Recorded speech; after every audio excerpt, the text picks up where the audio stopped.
like the Bezalel Smotrich thing, it's not just him. You know what I mean? It's not just him.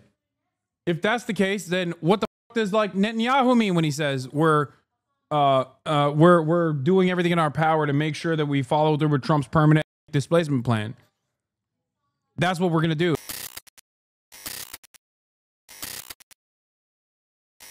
Anyway, now that I've shown you the fucking depraved side, here is an opportunist who is moving away. Here's an opportunist who is at the very least moving away from the wrong side as he sees the writing on the wall, as he sees the attitude shift from broader Western public. Piers Morgan is now taking to task members of the Israeli state as though they are HasanAbi Piker in the early months after October 7.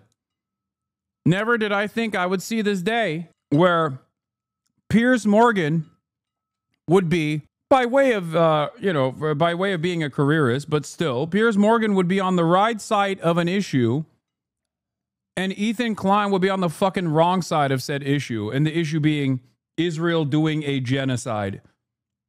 It is incredible. 50,000 Hamas. Others have put the total figure at around... Yeah, he's outflanked Bernie Sanders, by the way. 5,000, which begs the question, if after 18, 19 months now, you have been waging this ferocious war against 25, 26,000 terrorists, and you still haven't defeated them, your strategy is failing. How many children have you killed? Piers, Israel is not killing children. It is using them as human Israel is killing children every single day. And what you're trying to do is be very weaselly with your words. No, I'm not. The truth is, you are killing a lot of children. You would argue you're doing... You know why it's caused? Hang on, let me because finish. Hamas is using them as human shields, and you know that. Let me finish my question to you. You are killing a lot of children on a daily basis. That is indisputable. My interesting question for you is, how come you know exactly how many Hamas terrorists you've killed, but you have no idea how many children you've killed? Several key points in the war on Hamas. Former Israeli Prime Minister Ehud Olmert has denied that Israel would kill civilians deliberately and denied the charge of war crimes. He now says this. The statements made by Israeli cabinet ministers, the leading cabinet ministers, that say we should starve Gaza. What is it if not a war crime? I mean, how can a serious person representing the Israeli government can spell it out in such an explicit manner that we should starve Gaza, that there should be no supply of basic fundamental humanitarian needs to a couple of millions of people living there. They are terrorists that we need to fight, but this is not a war against Hamas. This looks more and more like a political war of the Israeli Prime Minister and the cabinet and the group of thugs which are now representing the Israeli government inside Israel and across the world are committing actions which can't be interpreted in any other way. Well, Olmert also said, and I quote, the government of Israel is currently waging a war without purpose, without goals or clear planning, and with no chances of success. Meanwhile, Ehud Barak, another former prime minister and former IDF chief of staff, says the war is now purely for Netanyahu self-preservation.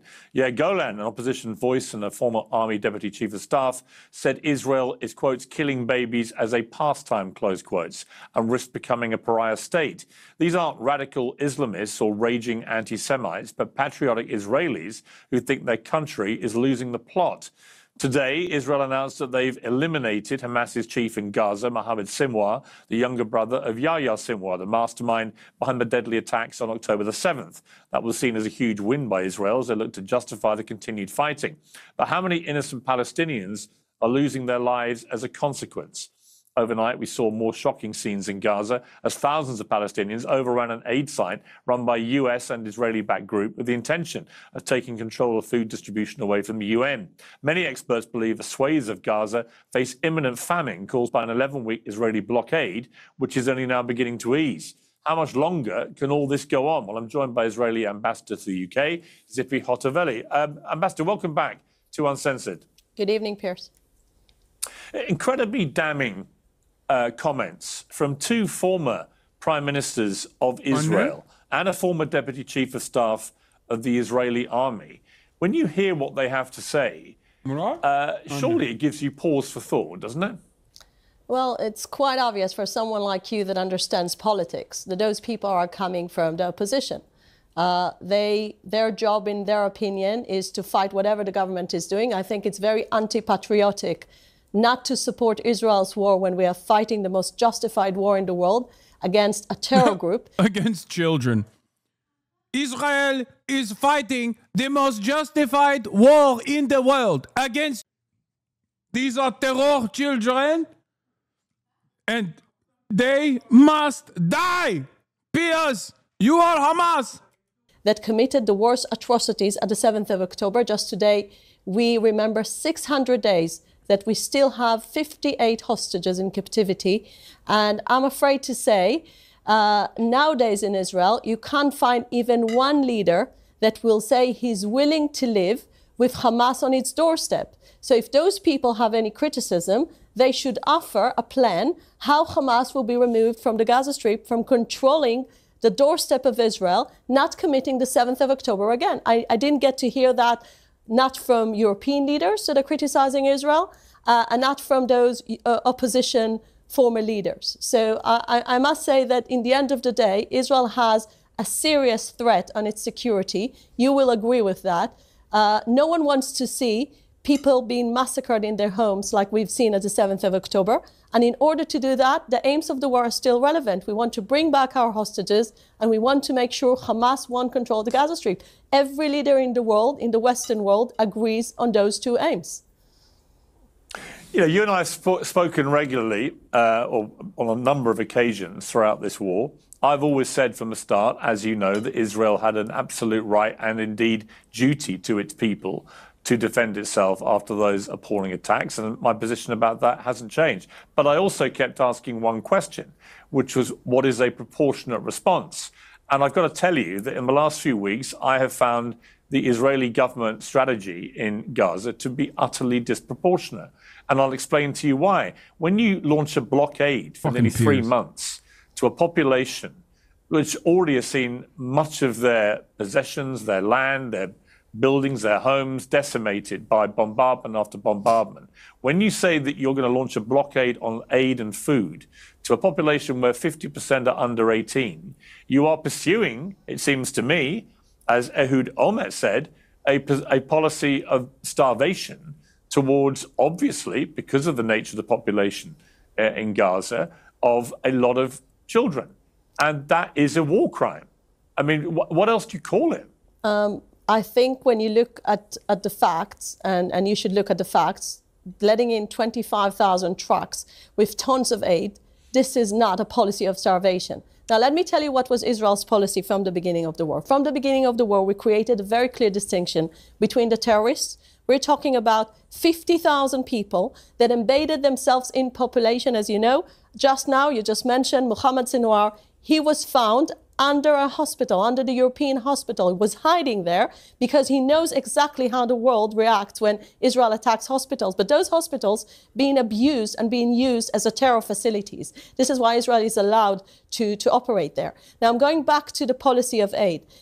In the last few days, as you know, Israel is launching a new program, a new mechanism to deliver aid because, unfortunately, and I'm saying that with a big pain, Hamas was looting the aid that all the world wanted to be let into Gaza. Now, everyone is interested that the population won't be starving. We don't want to see pictures of children that don't have something to eat. Nothing she's saying is correct. It's actually kind of crazy. Nothing she's saying is correct. Incredible. We all share the same interest. Come on, Piers, but ask her. Where's the evidence? If Hamas is looting the aid, then we are empowering the war machine. And according to the international law, no country in the world has obligation to feed the war machine of the enemy. And this is what happened in the last few months. This is why Israel had to change the mechanism. This is why American companies are involved. So we'll have a buffer. We won't have to see Israeli soldiers combating Hamas while they're trying to loot the aid. The whole procedure is much more effective. And just in the last few days, we saw Hamas putting barriers for the population not to receive this aid. This is the same Hamas that uses his own people. We are talking about a situation that's very difficult, very complicated, Once Israel is fighting the Hamas terrorists, we still want aid to get in. And the mechanism, I believe, that Israel is putting now forward is so much better than the one that in the end of the day is empowering Hamas. The problem is that whilst you're saying all this and trying to justify it, you've got people like Smodrich coming out and making it absolutely crystal clear what the real plan is, which is to completely clean out Gaza of all the Palestinians and get them into, quotes, a third country. That is a form of genocide. It is the deliberate targeting of people based on ethnicity and displacing them from their homes and killing a lot of them in the process. I don't know what else you would call it. I've resisted using the word genocide about this, but when I watched what Mr. Smodrich was saying and studied the exact words that he said, it is very hard to reach any other conclusion than that he is waging a strategy of genocide and would like to cleanse, as he put it, the whole Gaza Strip of all the Palestinians. So you can try and dress up that blockade, which is what it was for 3 months, where we saw the starving children you say you're concerned about, but you've got Smodrich there actually laying bare the real plan, which is to get all the Palestinians out of Gaza. And that is a form of genocide, isn't it? What else do you call it? Well, let's begin with the fact that if you listen to the British media, you get the assumption that Smotrich is the Israeli prime minister. Well, he's not. He's not the one who's forming the policy on aid. And the policy you just quoted is actually... So is he a liar? No, all I'm saying is that his policy... It's not just Bezalel Smotrich, who is the finance minister, chap. Like, this isn't a random guy. He's just one of the many high-level officials. Netanyahu said the same. Well, either he's lying or he's telling the truth. His statements are not standing in one line with Israel's policy. This is as a matter of fact. Now, going back to what you quoted basically President Trump's plan. And President Trump's plan is speaking about making Gaza a better place. Gaza will be a better place without having a terror hub, without having the underground tunnel city, without having people firing on Israeli cities. Just in the last 2 weeks, there were more rockets being fired from Gaza to Ashkelon, to some Israeli southern cities. We are not interested with any of that. And I just want to remind you, just in case you're so interested with finishing the war can finish today. If Hamas will surrender, if Hamas will make sure that no weapons in Gaza, if we'll see demilitarization of the Gaza Strip, and if our hostages are back home, the war will be ending today. I mean, just imagine that. All right, but let me ask. Nope. I think Piers is not fucking fully on board with the movement, and that's why he's just like neutering his own arguments here. He could be absolutely fucking cooking her up like a flank steak here. Like the Bezalel Smotrich thing, it's not just him. You know what I mean? It's not just him. If that's the case, then what the fuck does like Netanyahu mean when he says we're doing everything in our power to make sure that we follow through with Trump's permanent ethnic displacement plan? That's what we're gonna do. There's not gonna be a statehood for Palestinians ever. You know what I mean? Ask you though, but you accept that Israel has the strongest military in the Middle East, right?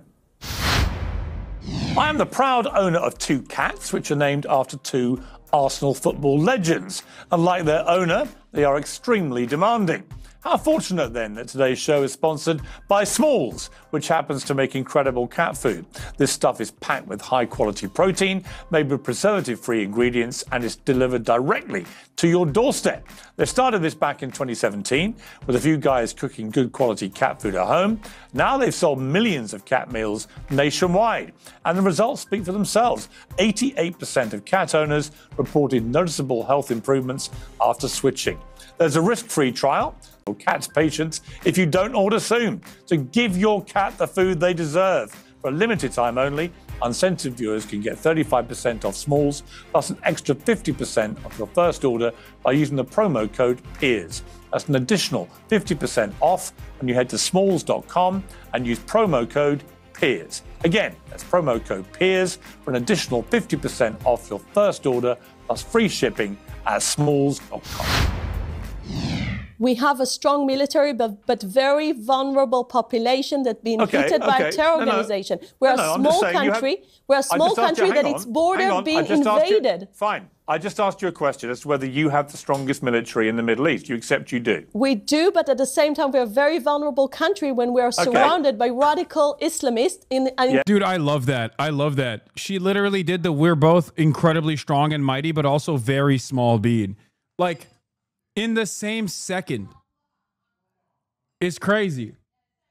Oh, we're a small bean country, Piers. Why are you saying this? Israel #1, but also Israel baby. Israel little baby. Also, Israel's enemies are terror babies. Yeah, Israel is both David and Goliath, dude. When the opportunity presents itself, it's a strong, proud, powerful nation. Militant, but also so tiny and so small, constantly under threat. This is baby on baby violence, Piers. Hold on 1 second. Fuck. Yes, including backed up by I'm not here Iran to defend that radical wants to destroy. I was pro-Israel when it first started because I was raised Christian nationalist. It was like an awakening. Imagine being raised into a member of the Nazi Party of the 1930s and realizing you were a disgusting subhuman. Thank you for not only informing me on the genocide, but also pulling me out of the cult. Hell yeah. I didn't do that, though. You did it.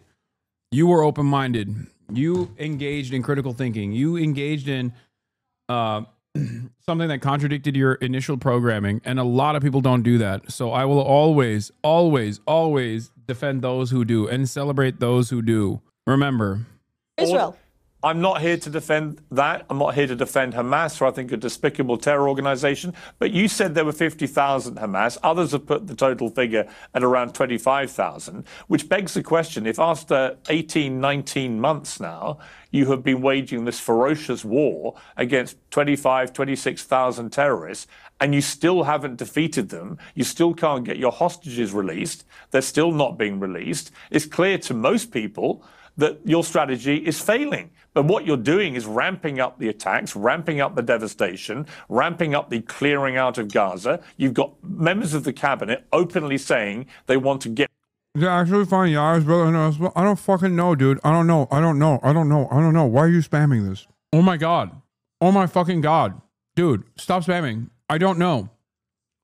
Oh my fucking Lord. I'm back. I'm back on the Jesus train.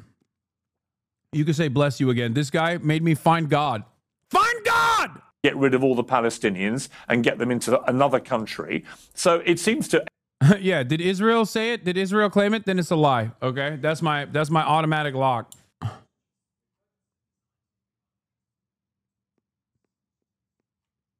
Fuck, dude. Everybody else that what you're actually doing is not winning any war against Hamas. In fact, many people think, including intelligence that the Americans have received, for every Hamas terrorist you've killed, they've already been replaced multiple times with people with the same ideology. And that would explain why you can't get the hostages out. And in fact, the hostages, the more you bombard Gaza, the more you would say that their own lives become imperiled. And the overriding picture, which is what's getting Israel so much opprobrium around the world, is that your strategy isn't working. There's no clear plan for what happens at the end of all this.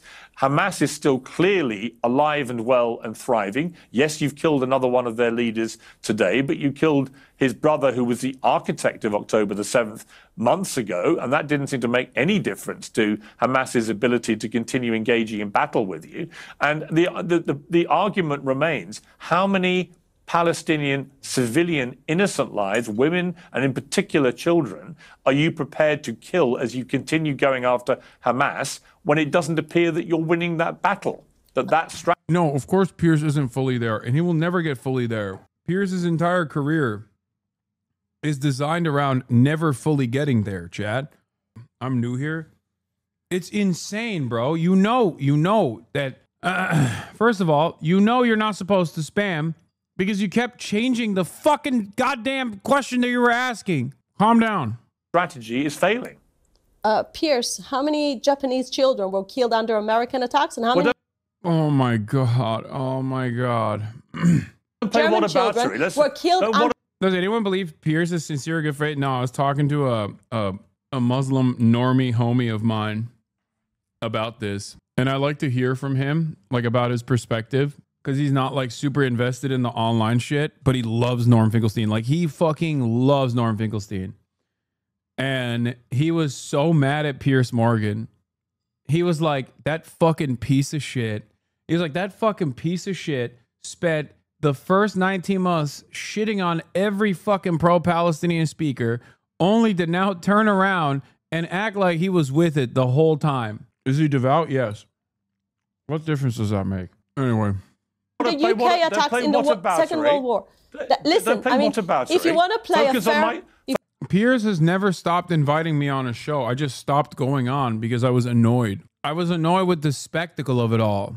Okay? I could probably still go on a show whenever. He asks all the time. He has tried to do a one-on-one with me. He's tried to like have me on just by myself when I was in England, outside of England. He has an eye for talent. He has an eye for what drives clicks. He knows. He knows having me on the show does decently well. Now he's done this switch up, so maybe I'll go back on his fucking show. Yeah, he's the OG drama guy. If you want to play a fair game, you need to understand how Western armies operated in the past. Israel is not anywhere near to the American attacks on Tokyo that killed 100,000 civilians, and not anywhere near to what the UK was doing in the Second World War. Now, when I'm looking about a strategy, I get to hear all the people criticize Israel today, including yourself, and then I'm asking you this question. If Israel finishes the war today and Hamas stays on our doorstep, what kind of future do you promise my children? A future that 7th of October will happen and again, just like Hamas leaders promised? This is what you expect the Israelis or the Israeli leadership to accept? Hamas should not be allowed to run a Welk stall at the end of all this. They should have... That. Well, who's volunteering there to demilitarize the Gaza Strip? No, that's different. Demilitarizing the Gaza Strip is a death sentence. Dude, one of the craziest parts about this is like they're both openly genocidal and doing genocidal shit while simultaneously going, why don't you put down your arms? Why the fuck would anybody do that? It would be immoral for Hamas to turn around and demand a demilitarization of all Palestinian resistance forces. And for the record, even if they were to say, yes, we are doing that, not a single fucking Palestinian faction, even the Al-Qassam brigades, would actually put down their fucking arms. Are you out of your mind? What kind of fantasy is this? It's fucking insane. Hey, put down your arms so we can Holocaust you easier is crazy. At least as it stands, a militant resistance exists, which at the very least stops the Israeli military from being able to fucking dominate the strip to the best of their ability. Because they're terrified that while they're in the process of scouring the underwear drawers of Palestinian women that they fucking killed and displaced, they get smoked. Absolutely fucking smoked. Why do people insist on eating on stream? I eat your mother's pussy off stream. If you want, I can eat your mother's pussy on stream too. Hey, dumb fuck.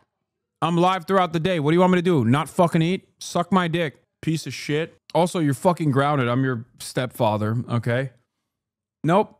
I'm not the stepfather. I'm the father that stepped up, and now you're fucking grounded. After PLO surrendered its weapons in 1982 and left Lebanon, Israel and a South Lebanon army proxy massacred over 3,500 Palestinian refugees in Sabra and Shatila. Yep. Also, the funniest part about it is half of you motherfuckers are eating while watching me. It's so crazy. Take a fucking break and eat. What the fuck? Yeah, this is why you're a 10-month subscriber and not a fucking 10-month Twitch streamer, okay? That's not how this works. That's not how this works. There's no fucking taking a break. Twitch is a continuous stream, okay? God damn. Why the fuck? Oh my God, we're back. We're back to the fucking annoying assholes who are up my fucking dick. Shut up. Shut up. I'm the fucking captain, okay? I'm the captain. You don't know what the fuck you're talking about. No other fucking industry where you just like as a random onlooker go, nah, I don't like the way you fucking foamed up that latte, dude. Hey, big dog, why don't you give it an extra spin? It's crazy. It's fucking crazy. Shut up. I don't come to your fucking place of work and go, hey, Karen, don't see you actually looking at those goddamn Excel spreadsheets. As a matter of fact, it seems like you got one AirPod in one ear listening to some fucking random dickhead named HasanAbi on his fucking Twitch stream while you're simply acting as though you're working. You see me doing that?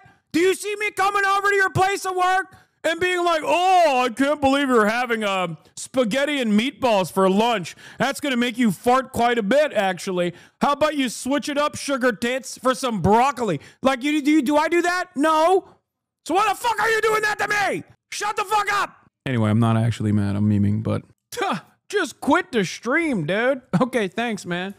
Yeah, I pay your salary, buddy. These are the exact same motherfuckers that lord over everyone in the service industry. Thank God I have the awesome power to be able to just fucking laser you out of existence and then humiliate you, regardless of the fucking 2 cents an hour that you pay me. Half the time, you're not even doing that. You don't even have to do that. So goddamn entitled, okay? So fucking entitled. It's like, duh, excuse me, I pay your salary. I pay you $6 a month, and I get literally unlimited access to you every single fucking day. That's only a good line against cops. Yeah. Also, cops are the only motherfuckers who are able to... cops are the only motherfuckers who are able to kill you on the spot if you were to say that to them without any accountability whatsoever. Can you imagine how beautiful of a world it would be if, and I've said this before, if you were in the service sector, if you're like a waiter, right?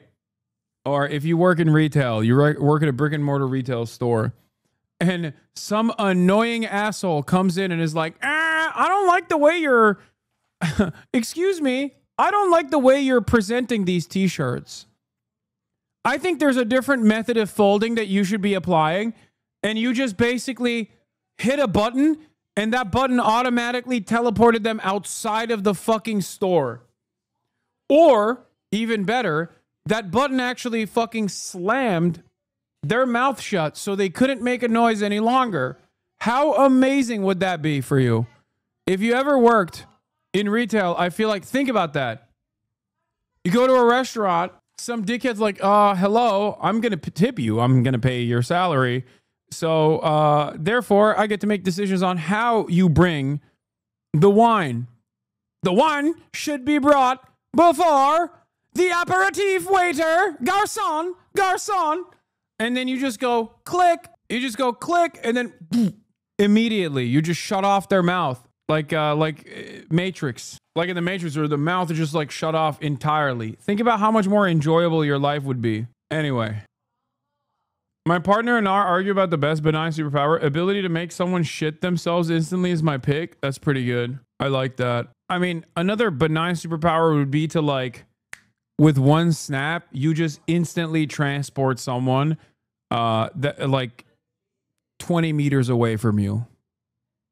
You know what I mean? You just go like that, boom, teleport 20 meters away. That's not benign. No, that's why I said 20 meters. That's benign. 20 meters is benign.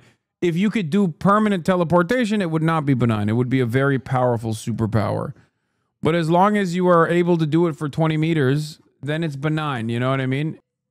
All right, let's continue. Respect, Ambassador, you clearly don't achieve it with the way that you're trying to achieve it. All you're achieving at the moment is making Israel more and more of a... Only a few days ago, you have 2 doctors in Gaza who have 10 children, and 9 of them are killed in a bombardment by your forces. That doesn't make people feel, oh, this is all going great. It makes people think that you're waging a systematic destruction, not just of property and of land, but also of children. And that's what's happening. The percentage of children that you're killing compared to the percentage of you're killing of Hamas terrorists, what is it? Do you know? Do you Piers, know how many children you've killed? Hang on. Answer me that one question. Do you know how many Hamas terrorists you've killed and how many children you've killed? Do you know those 2 numbers? I know the numbers that came from the IDF. I know the numbers that came from a very, very established Give me the two numbers. Wait a second. We killed 30,000. We killed 30,000 terrorists in phase 1 of the war. Since the war is back, I don't have the numbers. But let me tell you one thing. How many children have you killed? We never target civilians. So this question is irrelevant. How many children have you killed? Piers, Israel is not killing children. Israel is not killing children. Hamas is using them as human shields. Israel is killing children every single day. Piers, this is a blood label you're putting on Israel. You know it's not true. That's such an insane lie that it's almost funny when you forget that it's like a real thing that's happening. Like, saying that Israel does not kill children is like saying Americans don't eat hamburger. Okay? I'm sorry. Permanently scarred. Your reputation is over. Israel will forever be tarred with the reputational damage, and it deserves a lot more than reputational damage, let's be real, of being an op to babies, okay? Israel's number one op are children. That is all Israel fucking kills. That's literally their number one enemy combatant.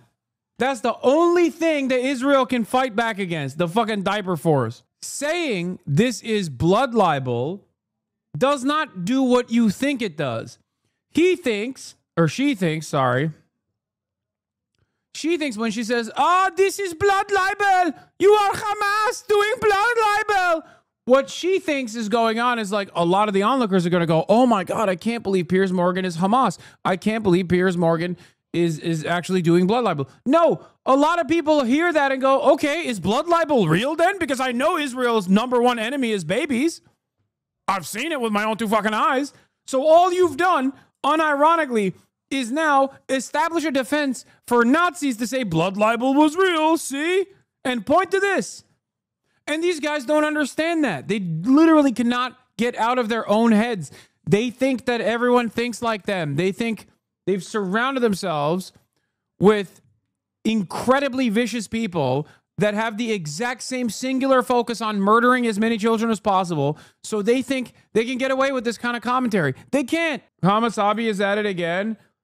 Insane. Someone like this has a platform. Dude, again, the numbers that do this, the number of people that do this is diminishing by the day. Have you guys noticed that? It's so funny because these like 38-year-old losers who fucking still live with their parents, if they were to talk to their moms and dads, even their fucking moms and dads who are otherwise conservative probably find what Israel's doing to be gross. But this dumb fuck still has to maintain this pro-Israeli position because like his favorite content creator.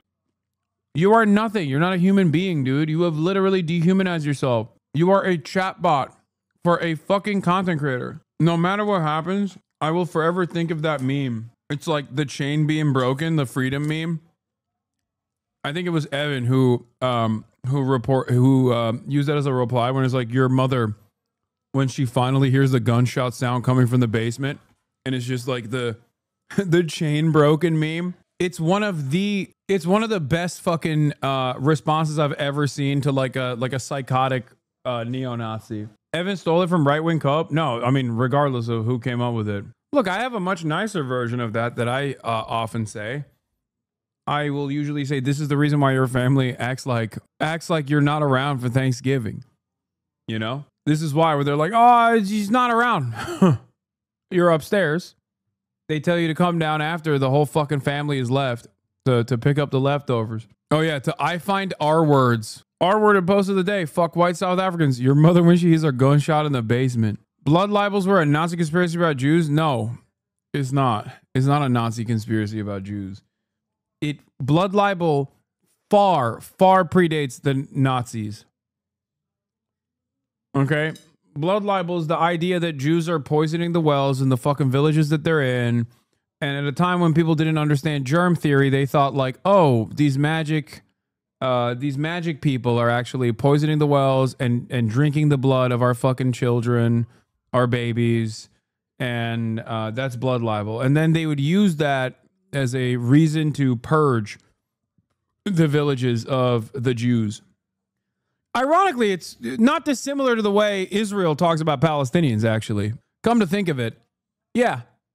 Almost verbatim. Like,